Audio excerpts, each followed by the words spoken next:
de verdad es un gusto que estén aquí. Esperamos que podamos tener un espacio para la discusión, para la reflexión.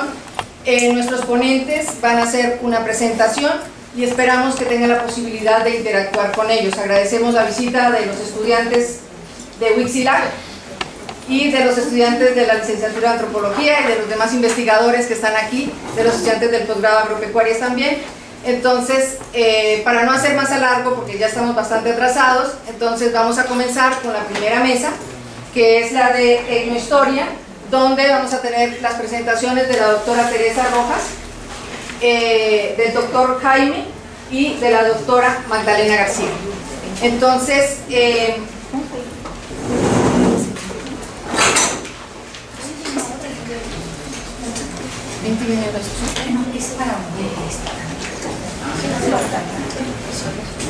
bueno, entonces 15 para que tú eres la jefa, yo te voy a decir lo que la jefa diga, lo que diga la jefa. Pues bueno, entonces vamos a hacer de 20 para 20. A los 15 me avisas y ya. Bueno, entonces no sé si... Bueno, entonces iniciamos con la presentación de la doctora Teresa Rojas de Territorio, Paisaje y Producción en Mapas Pictográficos Novohispanos. Bueno, muy buenos días. Disculpen que llegamos un poco tarde, pero como es la primera vez que venimos a este campus, pues siempre es un poco complicado aún usando GPS. Entonces les agradezco mucho su presencia. Yo soy etnohistoriadora, quiere decir antropóloga especializada en estudios de los pueblos indígenas, en este caso de México, en la época prehispánica y colonia temprana. Entonces, en los últimos tiempos he estado haciendo un análisis de algunos planos de tipo, digamos, de la tradición de los planos prehispánicos con escritura pictográfica, pero que ya se elaboraron en la colonia en los primeros más o menos 100 años de la época colonial, sobre todo relacionados con tierras y aguas, y particularmente con mercedes que pedían algunos españoles o algunos indígenas también de tierras ante las autoridades novohispanas, ante el Tribunal de Tierras y Aguas de la Real Audiencia de la Nueva España, que estaba en la Ciudad de México. Entonces se tenían que hacer una serie de trámites en el propio juzgado de tierras, y los trámites casi siempre incluían visita de las tierras que solicitaba el español o el indígena en un territorio determinado, en una región específica, y por mucha frecuencia durante el siglo XVI disculpe, se hacían... ¿Podría utilizar el micrófono porque estamos proyectando allá arriba porque si no nos escucha? Es que además no es alambre. Por acá, por acá.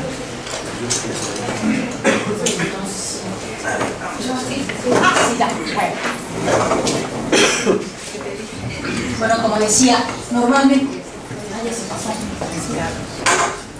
el mapa. Sí, yo creo que yo lo ahí está bien. Es que estoy estrenando esta para bueno, decía, entonces se tenía que hacer una vista de ojos y algunas diligencias en el terreno mismo, donde se solicitaba esa merced de tierras. Es decir, una merced era una solicitud para que se diera la propiedad de algún terreno, para establecer alguna explotación ganadera o agrícola.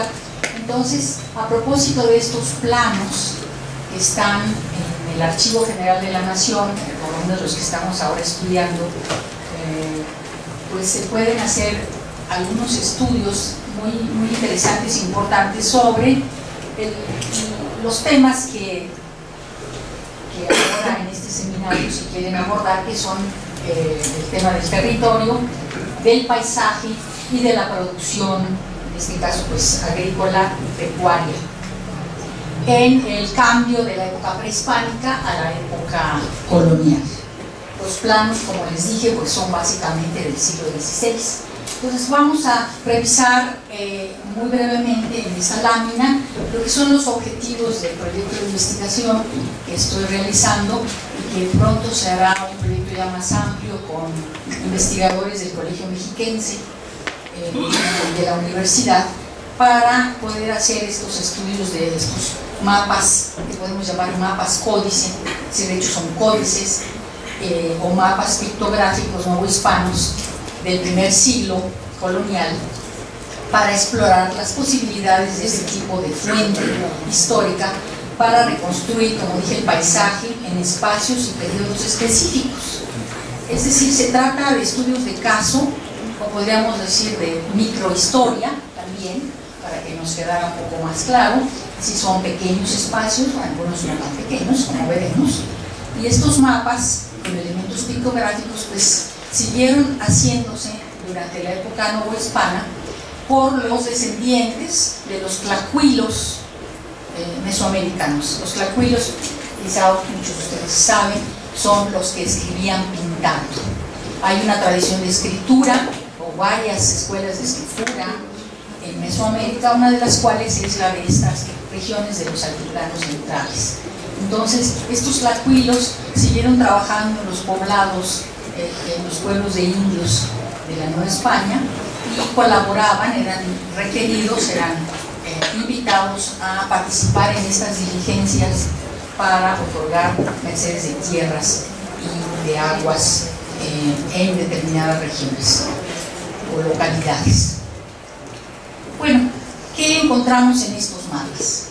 Bueno, encontramos a través de pictogramas, también de dibujos, algunos ya de la tradición europea, y glosas, quiere decir pequeños textos que a veces leen o agregan información a lo que está registrado mediante pictografías. O sea, pictografías quiere decir escribir con pinturas, ¿no? Pictografías, que era una forma de escritura de esta región de Mesoamérica. Entonces encontramos rasgos de la topografía, la hidrografía, la flora, la fauna, los asentamientos, las obras públicas, por ejemplo, como caminos, puentes. También encontramos personas, personajes, pueden ser los señores locales, los encomenderos o algunos pobladores de campesinos de las regiones.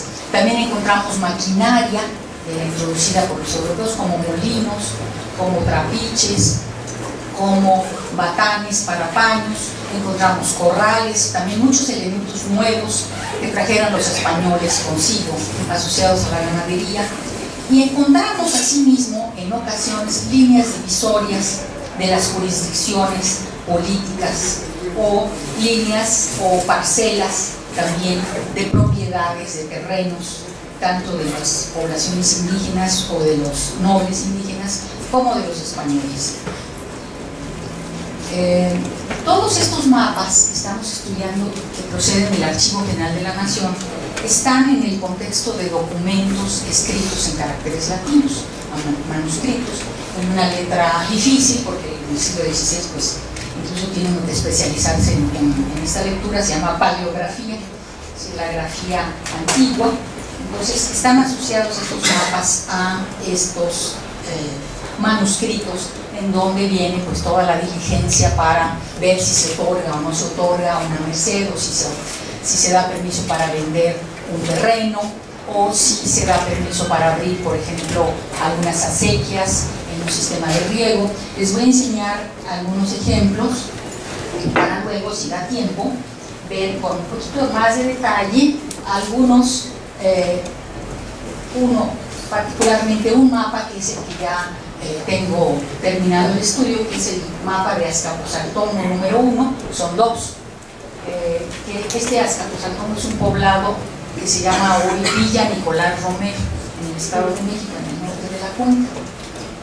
Entonces, este, por ejemplo, es uno de los planos que voy a emprender dentro de poco su estudio ya más detallado, que acompaña una diligencia en donde los indios del pueblo de Tlacozautitlán, en el estado de Guerrero, es una afluente del río Balsas, en Mezcala, piden permiso para, dicen que han tenido sequía y que requieren abrir acequias o sangrar el río. El río es el que está en medio, evidentemente, como pueden ver, pues es una forma de representar el agua y estas como salidas de agua de la forma tradicional de los códices prehispánicos. Y las dos, estas pequeñas líneas azules a los lados del río principal,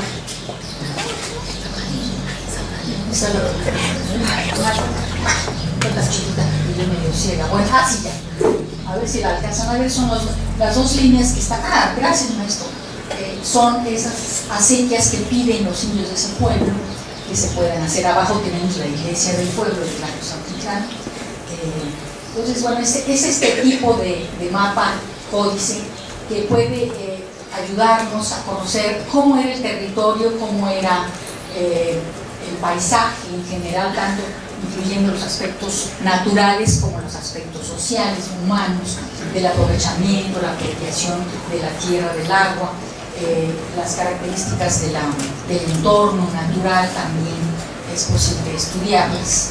Bueno, este es el tipo de documento que acompaña, en este caso es este pueblo de Tlacozautitlán, que es en las cercanías de Chilapa, Guerrero. No nos vamos a detener, pero es donde los interesados en sangrar el río pues piden este permiso al virrey de la Nueva España. Este es otro mapa muy interesante, es que estoy ahorita trabajando, es de la zona de Texcoco, y nos permite conocer, por ejemplo, en este caso, los ríos y los canales o el río canalizado, así como las nuevas instalaciones que se hicieron a partir de la llegada del ganado, como ese enorme corral. Y es muy curioso porque pues, no está a escala, porque el corral es más grande que el pueblo de Texcoco, o de la ciudad de Texcoco, que está a la derecha, ¿no? Entonces, evidentemente el mapa está reflejando pues la importancia que se le está dando en el documento a la grande. Este es Texcoco y el corral pues es más grande, pero en fin, tenemos representaciones de los poblados, de los asentamientos con casitas tipo Cali, ¿no? En varias partes, y las montañas, la vegetación aquí en la parte del bosque, la laguna a mano derecha se ve un poquito de la laguna de Texcoco, del lago de Texcoco, y luego algo que llama mucho la atención, y por eso en parte lo estoy estudiando, es un río, y bueno, son varias corrientes, pero aquí tienen ustedes el mismo río, el de la derecha, que de repente está recto, ¿no? Entonces un río nunca es recto, siempre va a ser un canal. Cuando vean en un plano X, siempre un canal va a estar recto, porque bueno, ha sido rectificado, precisamente canalizado para utilizarlo. En este caso las glosas, que son estos textitos que están al lado del canal, nos explican que este río canalizado sirve para mover los molinos y batanes que están aquí abajo.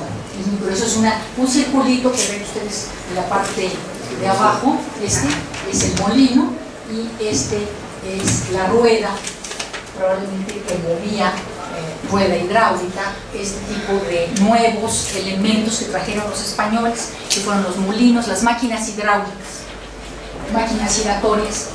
Entonces dice que este río servía para mover los molinos, batanes, luego servía también para regar las tierras. Se dice que había trigo, que también es una planta introducida, y luego entraba a la ciudad de Texcoco para proveer el agua potable necesaria. Entonces tenemos otras obras hidráulicas como esta, aquí hay otro canal que está reforzado, en fin, diversos elementos que nos permiten conocer cómo era el paisaje en un momento dado. Esto también es del siglo XVI. ¿Qué sigue? Bueno, aquí es el documento que está asociado. Este es un mapa, es de los más bellos que existen, que parece, yo digo, que como un mapa chino, japonés, ¿no? Con esas pinceladas.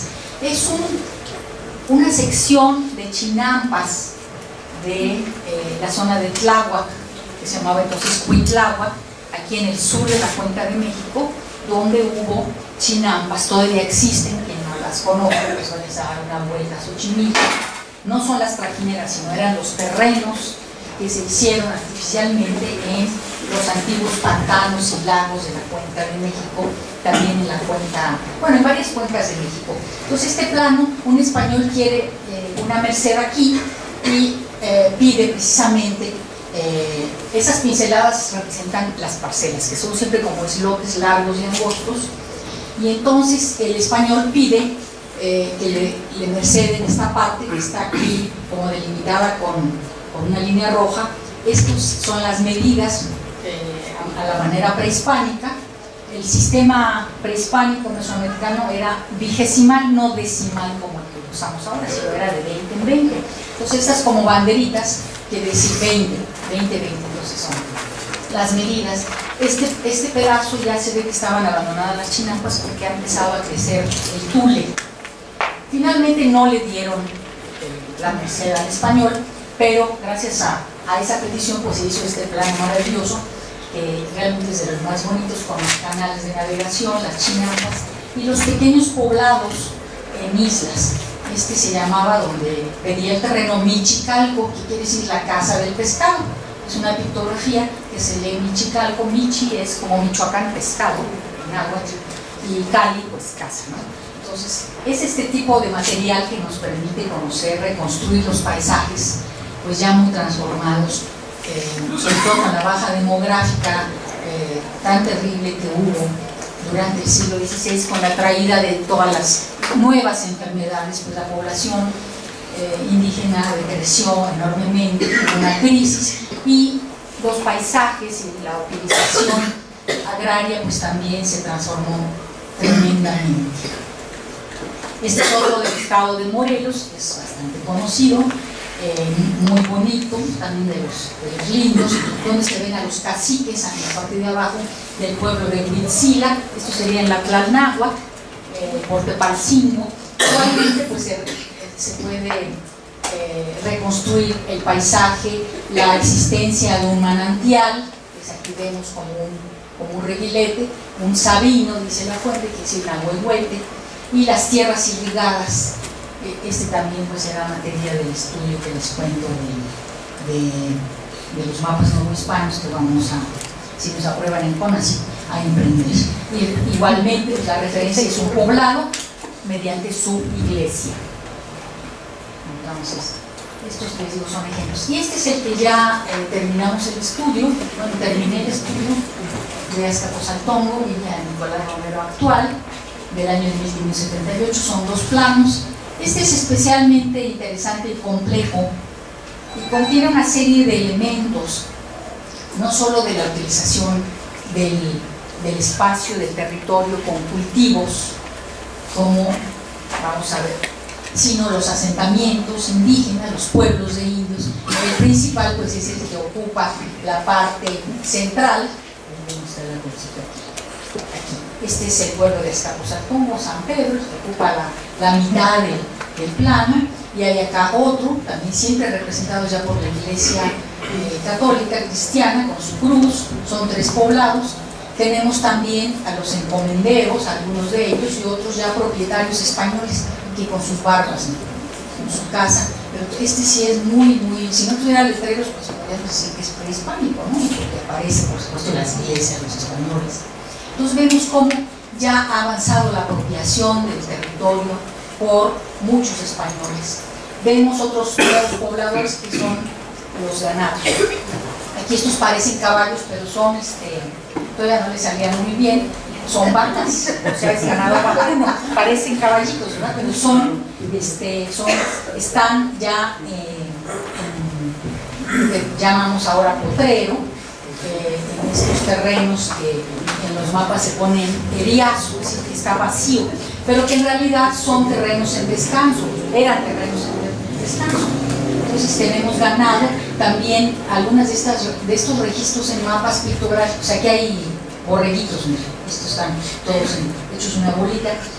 Nos permite conocer también lo que es la transición entre lo cultivado, aquí hay maíz, lo que está cultivado en el poblado propiamente, y la parte natural, el bosque el zacate, o sea, hay una transición también de vegetación entre lo cultivado y lo silvestre o lo que está en descanso.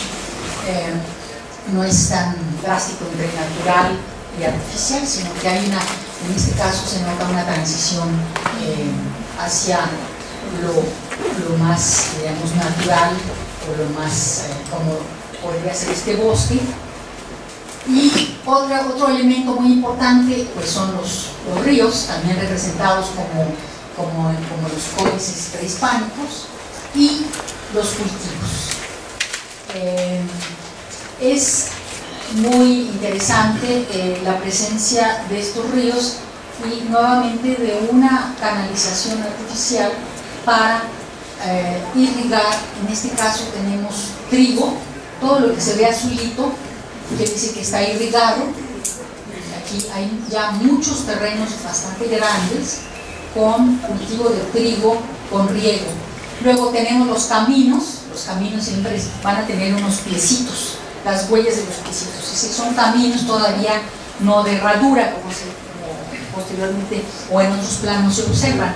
Quiere decir, de herradura es que eran transitados ya por carretas, caballos o animales herrados, pero estos son exclusivamente caminos para caminar, ¿no? Perdón, para caminar a pie. Entonces tenemos las huellas, estas pequeñas huellas, como las que dejamos cuando caminamos en la arena, ¿no? Aquí están los caminos. Y luego hay algo que nos lleva a lo de jurisdicción. Gracias a las glosas lo sabemos, esta línea negra que va aquí, y luego entronca con el río, y que va en esta dirección también, marca la jurisdicción de San Pedro Azcapotzalcóyotl, que es un pueblo de indios, está aquí, ya mencioné. Entonces, podemos estudiar también no solo lo que se refiere a la tenencia de la tierra a través de pues, estas mercedes que se les dieron a los españoles, sino también las tierras en posesión de los pueblos de indios y luego los cambios tecnológicos. Tenemos también presencia ya de terrenos que están trabajados con arado, que es también un elemento introducido por los españoles. Entonces, aquí tenemos, por ejemplo, unas parcelas cerca de este poblado que tienen maíz, tienen su ñáhuatl, es decir, la flor. Aquí hay magueyes, árboles frutales en el interior del poblado. Igual acá podemos encontrar diversas partes de lo que era el área poblada y cultivada del pueblo principal, que es San Pedro Azcapotzalcóyotl, y luego fuera del pueblo, donde están pidiendo precisamente los españoles, este español, y por eso se genera el documento, una merced de tierras que está situada aquí. Esta es la glosa que nos permite conocer con mucho más precisión el asunto, aparte del documento amplio que acompaña a este precioso y abigarrado y lleno de información documento, ¿no? Este es el segundo mapa de ese mismo expediente, no me voy a detener, es parecido pero no igual, tiene que ver con la misma solicitud de un español de una merced de tierras. Gracias a dos investigadores, María Castañeda y Michelle Aubry, que estudiaron también estos planos, ellos se fueron a campo y localizaron aproximadamente el área que cubren estos dos mapas de Azcapotzalcóyotl, muy valioso, podemos situarlo, y más o menos la cantidad, el espacio real que representan esos mapas. Eso lo vamos a hacer también para nosotros. En el caso del bonito, el trigo, etcétera, tenemos que son 3.180 hectáreas aproximadamente, y en el otro son menos 2.063 hectáreas. Entonces, eso también sería lo que queremos hacer para los mapas que les mostré inicialmente. Para su estudio, pues se hace una serie de operaciones de desglose para ir analizando todos los elementos. Gracias a que este mapa tiene por sí mismo divisiones naturales, las tomamos básicamente para hacer ya el estudio, por ejemplo, de los ríos, cómo se llaman los ríos, es nada menos que el río Cuautitlán y algunos de sus afluentes.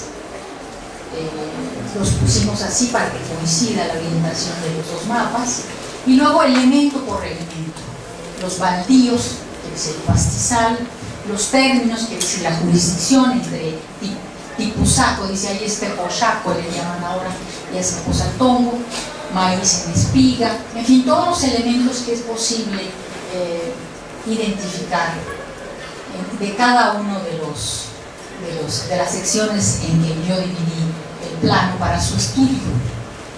Entonces, gracias a esto, pues, podemos conocer cómo era el paisaje en pues esta última parte del siglo XVI, también ya se hizo. Y bueno, ahora tengo esto. Entonces, esto sería mostrarles el potencial que tiene el estudio de estos mapas. Aquí en Morelos hay una profesora del INA que ha hecho, se va a incorporar al proyecto, que se llama Laura Hinojosa, que ha estado estudiando mapas de Morelos, y ella se va a hacer cargo en este proyecto precisamente de una selección, porque cada uno de estos estudios nos lleva muchísimo tiempo. Nosotros somos partidarios de ir al terreno, o sea, no de estudiarlo nada más en el archivo, en el escritorio, sino de ir al terreno y tratar de localizar, por ejemplo, los nombres, cosas que no cambiaron mucho, los nombres de los cerros, los poblados y otros elementos que están registrados y que nos permiten entonces conocer cómo era el paisaje y qué elementos técnicos, biológicos, humanos, sociales cambiaron la configuración de estos paisajes en un momento dado, ¿no? En el siglo XVI, que es un siglo de grandes transformaciones, de hecho de una revolución biológica, de una revolución técnica y de una revolución social enorme, de grandes dimensiones, que pues, cambió el curso y el rumbo de la historia de estas poblaciones indígenas. Entonces, esto sería. Muchas gracias.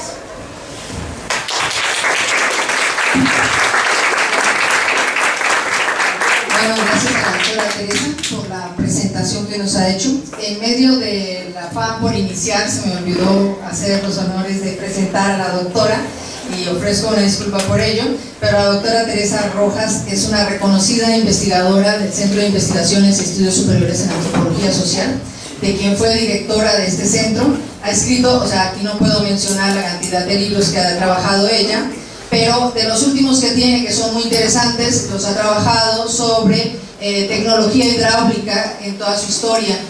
También ha trabajado Morelos, en la parte que corresponde a Coantepec, el manejo del barro. También trabaja sobre cultura prehispánica. Tiene muchos de sus escritos, algunos de nuestros estudiantes han tenido la oportunidad de trabajarlos. Entonces, de verdad es un honor tenerla con nosotros y agradecerle muchísimo que haya aceptado la invitación a estar acá. En miras de un poco cambiar la dinámica, sobre todo atendiendo a que tenemos estudiantes adolescentes que de pronto seguir una tras otra de las ponencias no permite hacer preguntas. Daríamos opción si tienen alguna pregunta que hacerle a la doctora en este momento, o sea, alguna de los chavos. Bueno, nosotros somos, bueno, dado que nuestros jóvenes inquietos,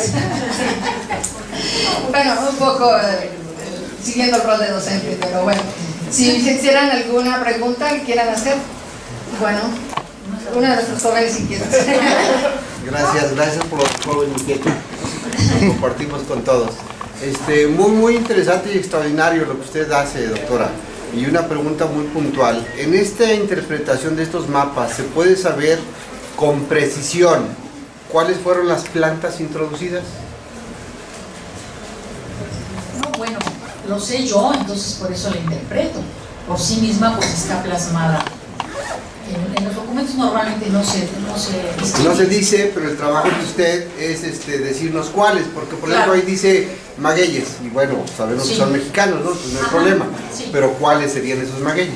Y luego dice árboles frutales, pero no dice cuáles.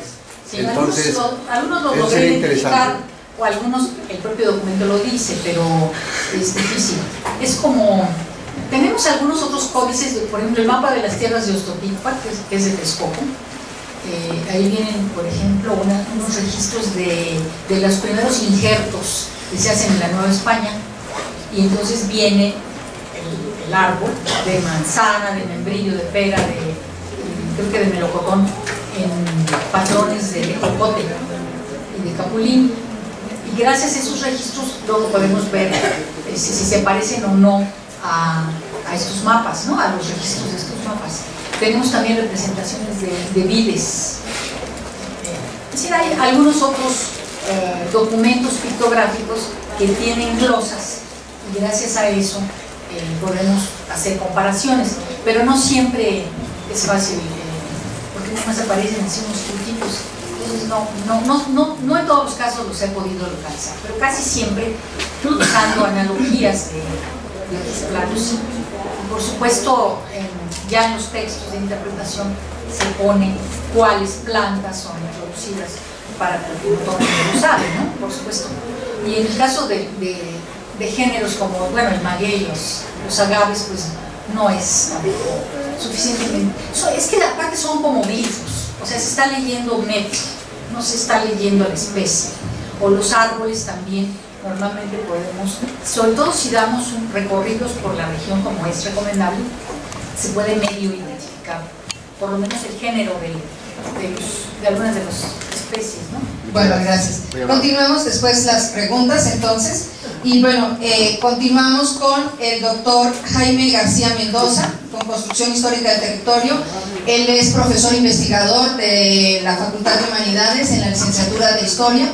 Es especialista en la época de la colonia y de hecho ha trabajado mucho todo lo que es la parte de Cuauhnáhuac, aunque tiene otras especialidades, pero es la parte que a mí más me llama de su trabajo, por la que la conocí. Y tiene varias publicaciones con respecto a las haciendas mineras, y le encantan los recorridos por las haciendas mineras, de los cuales realizamos algunos con algunos estudiantes. Entonces los dejo con él para que podamos continuar con las presentaciones.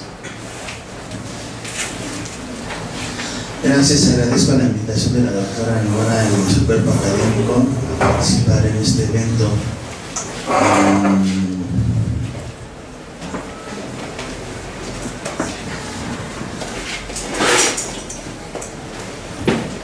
La presentación es automática, así que les iré leyendo algunas de las cosas que creo que son las partes interesantes, prácticamente las conclusiones. Solamente quiero aclarar que hacemos un método similar. La doctora Rabiela, Rojas Rabiela, tiene las imágenes y a mí me toca interpretar lo que viene prácticamente en la paleografía, y me estoy basando mi trabajo precisamente en las toponimias. El análisis de las haciendas en el estado de Morelos está limitado a los estudios de carácter del patrimonio cultural, destacando los aspectos arquitectónico, arqueológico y artístico con fines de difusión turística. Otros estudios se han centrado en la producción del azúcar, pero ninguno tiene un enfoque del proceso de integración territorial y cambio de uso de suelo que permite estudiar los orígenes de las haciendas, la incorporación de tierra, sus transformaciones del uso del suelo y del medio ambiente a lo largo de los siglos. El presente ensayo pretende realizar un acercamiento a la parte de la integración territorial de los cambios de uso del suelo que le dan un sentido de funcionalidad a las haciendas en la jurisdicción de la Alcaldía Mayor de Cuernavaca, que formaba parte del marquesado del Valle de Oaxaca durante el periodo de 1592 hasta el primer tercio del siglo XIX. Se trata de un primer acercamiento que permita posteriormente estudiar los cambios en el medio ambiente. Se presenta el caso de la hacienda de San Antonio Tlaxala El Puente, porque corresponde a la primera hacienda que tuvo su origen en la concesión de tierras a particulares por parte de Pedro Cortés Arellano y Monroy, marqués del marquesado del Valle de Oaxaca, a partir de la figura del censo enfitéptico que otorgaba el usufructo de la tierra, pero no su propiedad. La hacienda de San Antonio Tlaxala o El Puente, que en 1824 pertenecía a José María Sollano, tuvo su origen en varias mercedes de tierras concedidas por el marquesado del Valle de Oaxaca a diferentes personas en fechas diversas, a lo largo de 2 siglos. En 1731, el alférez Joseph de Palacios, importante comerciante de la Ciudad de México, adquirió varias fincas agrícolas, fusionándolas en una sola propiedad, la hacienda de San Antonio Tlaxala, también conocida como El Puente, el trapiche de San Antonio Coahuistla, ambas en la cañada de Xochitepec, el rancho de Apatlaco, el trapiche de San Ildefonso y la estancia El Potrero, este último en términos del pueblo de Alcuyeca. El 6 de julio de 1529, Carlos V le había concedido a Hernán Cortés una merced que incluía 22 villas y 23.000 vasallos en la Nueva España. La merced comprendía un territorio muy amplio diseminado en el centro-sur del reino de la Nueva España, Charo, Matancingo, Toluca, Coyoacán, Cuernavaca, Yautepec, Tepoztlán, Huastepec, Capistla, Oaxaca, Tehuantepec, Tuzla y Cotazla. Debido a que el marquesado del Valle tenía jurisdicción criminal civil propia, los marqueses tenían facultades para otorgar mercedes de tierra en sus territorios. La cesión de las tierras se realizó mediante un censo eutéctico perpetuo, por medio del cual los marqueses del Valle traspasaron el dominio útil de los bienes raíces a los contratantes, conservando el dominio directo sobre sus tierras. Anualmente, los enfiteutes pagaban un censo en dinero al censualista. Si alguien dejaba de pagar durante 3 años, caía en la pena de comiso y el dueño adquiría el derecho de reclamar su propiedad. Entre 1614 y 1627, Pedro Cortés otorgó 122 censos a varias personas que fundaron sus fincas, que con el paso del tiempo se convirtieron en las haciendas azucareras. El caso presentado aquí del proceso de integración territorial y cambio de uso de suelo ha permitido estudiar los orígenes de la hacienda de San Antonio Tlasala el Puente, la incorporación de tierras, sus transformaciones del uso del suelo y del medio ambiente a lo largo de cerca de 2 siglos y medio en la alcaldía mayor de Cuernavaca, perteneciente al marquesado del Valle de Cauca. Se trata de la primera hacienda que tuvo su origen en la concesión de tierras a particulares por parte del Marqués del Valle. Las tierras concedidas en esta jurisdicción se realizaron a partir de la figura del ya mencionado censo enfiteutípico. Francisco Blanco de la Sota, así como los poseedores posteriores, perteneció a la élite comercial de la Ciudad de México, que vieron en el cultivo de la caña de azúcar un producto muy redituable por su alto valor comercial en el mercado neohispano, razón por la cual reunió todas estas propiedades en una sola. Estamos hablando de 3 estancias de ganado menor y 10 caballerías de tierra con una superficie total de 2.755 hectáreas. Para analizar el proceso de integración de la hacienda, se observa la participación de varias familias que poseyeron las tierras, lo que sugiere un estudio sobre la riqueza familiar y sus nexos con otras familias de la región. Asimismo, gracias a la información documental, se lograron ubicar varios lugares mencionados. En este sentido, las toponimias han permitido reconocer las características geofísicas de esos lugares, así como su posible ubicación geográfica, ya sea porque muchos lugares existen todavía mencionados con las mismas denominaciones, o porque a través del significado de los topónimos se puede suponer su ubicación. Además, las toponimias referentes en especial a la flora permiten proponer una vegetación original existente en el lugar. A partir de esa identificación y conociendo los cambios realizados por los poseedores de la tierra que aparecen en la propia documentación, se pueden deducir algunas de las transformaciones del medio ambiente como se muestra en este ejemplo. Asimismo, la edificación de las obras materiales, la infraestructura, permite inferir las transformaciones en el uso de suelo, la importancia de la producción que pudieran tener las haciendas, así como su valor en conjunto. Desgraciadamente no se localizaron documentos sobre la administración de la hacienda con datos más concretos que ayudarían a redondear las hipótesis planteadas. Destacan dentro de la infraestructura las grandes obras hidráulicas, como los acueductos construidos a lo largo de varios kilómetros, los molinos de piedra, los canales de riego de las tierras y los canales ocultos entre los muros o sobre los muros que dotaban de agua a las distintas instalaciones de la hacienda. También son importantes las casas habitación, las casas de los hornos y los reposaderos, así como los almacenes y los potreros. Desafortunadamente, las constantes modificaciones de la infraestructura y la reconstrucción actual de la hacienda, que no la restauración, han destrozado las partes originales de varias edificaciones del inmueble, impidiendo el reconocimiento de las originales. En términos generales, la transformación del medio ambiente en la región en estudio había comenzado con la creación de los ingenios de azúcar creados por Hernán Cortés en la primera mitad del siglo XVI. Posteriormente, hay un interés de la corona por fomentar el cultivo de ese producto, como se observa en la primera instrucción dada al virrey Martín Enríquez en 1568. Hacia 1580, la región de las Amilpas todavía perteneciente en esos momentos al Marquesado del Valle. En ese lugar se otorgaban a particulares las primeras mercedes de tierras para la creación de cartuchos e ingenios de azúcar. En 1594, cuando el marquesado fue devuelto a Fernando Cortés y Arellano, esa región fue separada de su jurisdicción. Por esos mismos años se concedió la primera merced a un particular en la Alcaldía Mayor de Cuernavaca, que aunque fue reclamada por Cortés y Arellano, este y sus sucesores iniciaron un largo proceso de concesión de mercedes en su territorio que posteriormente dieron origen a las grandes haciendas azucareras. Se deduce que de los cambios provocados por este largo proceso hubo un cambio significativo en el uso del suelo y en el medio ambiente, lo que para los españoles pudieran ser tierras eriazas como el país, como las caracterizaban, para los pueblos originarios fueron tierras aprovechables de muchas maneras, en particular aquellas situadas en los humedales. Asimismo, se deduce que al desplomarse la población indígena desde mediados del siglo XVI, fueron abandonando sus tierras, como se observa con la desaparición del pueblo de Coapilco, de tal modo que cuando el primer virrey y luego el tercer marqués del Valle otorgaron las mercedes a los españoles, los poblados no las reclamaron e inclusive también las arrendaron en usufructo por vía del censo enfitéltico.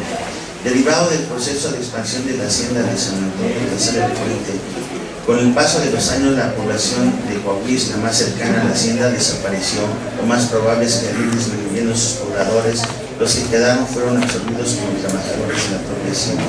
Con el otorgamiento de tierras a los españoles y la introducción del cultivo de la caña de azúcar de manera más generalizada, los antiguos montes con su flora y fauna se vieron profundamente afectados. Los propietarios españoles sacaron provecho de los recursos minerales y biológicos existentes, materiales para la construcción, piedra, madera, leña y agua.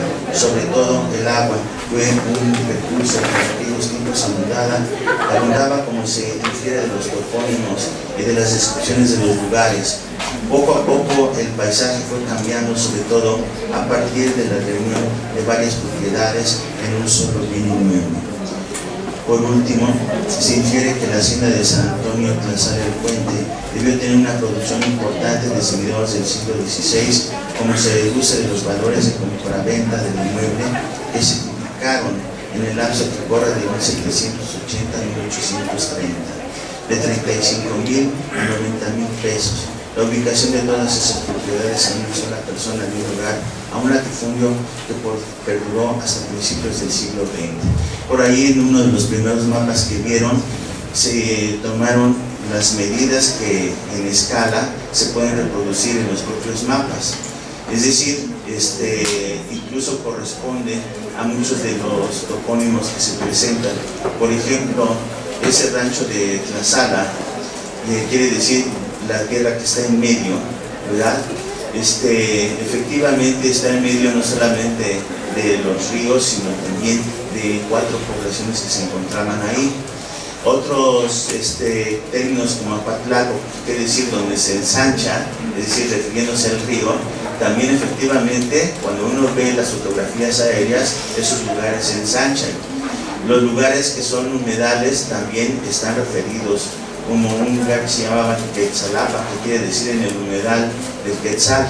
Entonces, estas referencias y la reconstrucción geográfica es como nos permitió llegar a hacer estas inferencias. La otra, también coincidiendo con la doctora Rojas Rabiela, es importante la visita a los lugares, ¿no? Parecía que los historiadores nada más nos encontramos atrás del escritorio, pero creo que es muy importante salir y darnos cuenta de lo que existe en la realidad, porque eso nos da una dimensión de lo que estamos analizando. Creo que pues no puedo agregar nada más, solamente que terminen las imágenes y con eso, pues muchas gracias.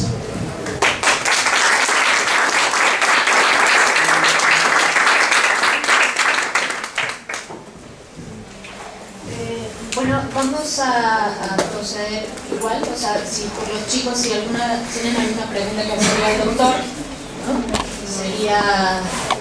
Sería el momento de hacerlo. ¿Cómo saben que es toponimia, por ejemplo? ¿Lo saben o no?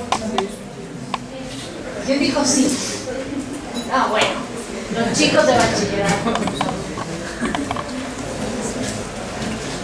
Sí, quiero preguntarle, ¿esto está habilitado para, se puede visitar, es una propiedad privada, es un hotel? ¿Nos podría Sí, comentar? las instalaciones corresponden a un hotel actualmente,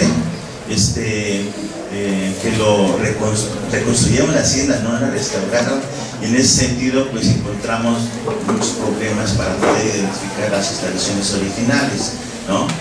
Por ahí hay una imagen donde pareciera que es parte de la casona, pero en realidad ahí estaban los molinos.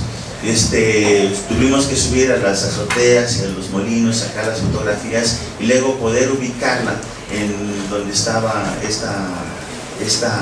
¿cómo se llama? Esas instalaciones. Hay cosas que sí, como las casas de culpa, pues sí, son muy notorias, pero hay otras cosas que fueron completamente transformadas y pues realmente no tenemos conocimiento. Es un hotel que está abierto al público. De hecho, la presentación termina con una fotografía aérea del lugar. Se encuentra en Xochitepec, al norte de Xochitepec, y se puede entrar también por la carretera que lleva a aquí incluso se puede ver el mapa, se puede el acueducto y el puente que viene del siglo XVI, que realmente es una obra de arquitectura que sería un motivo para declararlo patrimonio porque se encuentra en una expedición. Doctor, ¿nos podría decir entonces qué es toponimio, por favor? Un topónimo es un nombre que se da a un lugar. Se utiliza, por ejemplo, la propia gente aquí en la universidad puede decir el patio de la universidad, ese es un topónimo, ¿no? En el mundo antiguo los topónimos se utilizaban, por ejemplo, describir un lugar que llaman el potrero, o como cuando toman ustedes una pecera que dicen ahí en el paradero y se queda ese nombre de paradero, todas esas cosas, ¿no? En el escudo. Exactamente, ahí está un topónimo. Gracias al doctor Jaime por su presentación. Y vamos con la última presentación de esta mesa, que es la presentación de la doctora Magdalena García, que viene del Colegio de Michoacán, Territorio y Cultura Lacustre. Es para mí también un placer tenerla, igual que los otros ponentes, pero con ella nos une una gran amistad desde doctorado, compañera de doctorado, una persona que ha trabajado mucho en cuestiones de patrimonio, etnohistoria, y estuvo trabajando también con los testamentos con la doctora Rojas, dirigida por la doctora Rojas en sus tesis, y actualmente hace un trabajo muy interesante en La Piedad, Michoacán, tratando de que la gente de La Piedad valore el patrimonio que se encuentra a su alrededor, con artesanas y con demás personas que se encuentran en la comunidad. Entonces voy a darle la palabra a la doctora Magdalena García para que haga su presentación. Muchas gracias, buenos días a todos. Igual quiero comenzar por agradecer la invitación de las doctoras Guzmán, Nora y Elsa, y aprovechar que están acá las nuevas generaciones de jóvenes obreros. Antes de comenzar quiero hacer dos precisiones. Una, el trabajo que les voy a presentar todavía está un poco en ciernes, sobre todo la segunda parte. Trata de entender cómo se construye desde la perspectiva cultural el territorio, también para dar énfasis en este seminario, desde la perspectiva de quienes utilizan los recursos ambientales, particularmente el agua. Parte de una experiencia que tuve hace muchos años trabajando en el Valle de Toluca, en el Estado de México, en donde todavía existía, por desgracia ya se acabó ahora con estas construcciones de la modernidad en el Estado de México, se acabó lo último que quedaba del lago que les voy a mostrar acá en imágenes. Entonces, cuando hicimos este trabajo en los años 90, todavía existía las reminiscencias de un modo de vida milenario. ¿Cómo sabemos que es milenario? Pues porque comparando con lo que ocurría en el Valle de México, donde sí hay documentación histórica, se veía unos vínculos muy profundos. Entonces, a partir de esa experiencia, ahora que vivo en Michoacán, desde hace algunos años, en donde también cruza el río Lerma, entonces pensé, pues bueno, hagamos una propuesta comparativa. Si en el Estado de México, en el Valle de Toluca, particularmente el Lerma, que justo nace allá, en el Valle de Toluca, el Lerma produjo este modo de vida, pues probablemente acá en su paso por Michoacán también. ¿Quieres pasar? Sí, ¿Te paso un amigo? sí, Con esto pasa. Esto es lo que vamos a revisar: el concepto de modo de vida, la perspectiva histórica y etnográfica. Etnográfico, para los jóvenes inquietos, se refiere al estudio de sociedades contemporáneas, y desde la perspectiva histórica, pues bueno, el estudio y entendimiento de cómo funcionan las sociedades contemporáneas nos permite establecer analogías, es decir, comparaciones con estas sociedades con las que ya no, ya desaparecidas, ¿no? Las arqueológicas, las históricas. Voy a mostrarles también un poco de estas actividades en la región de San Francisco Tamacutiro, en el estado de Michoacán, y llegar a algunas breves consideraciones. Una definición: ¿qué es el modo de vida? Si vamos a hablar de modos de vida, pues es, digamos que en pocas palabras se refiere a la manera como la gente se organiza para echar mano de su entorno ambiental y llevar a cabo labores de producción y de reproducción. Reproducción entre la manera en cómo uno hace la casa, lo que come, lo que viste, y también cómo hace cosas para su vida cotidiana. Un acercamiento a este modo de vida, en lacustre particularmente, desde una perspectiva metodológica, la dividimos en la obtención de estos recursos principalmente, ¿no?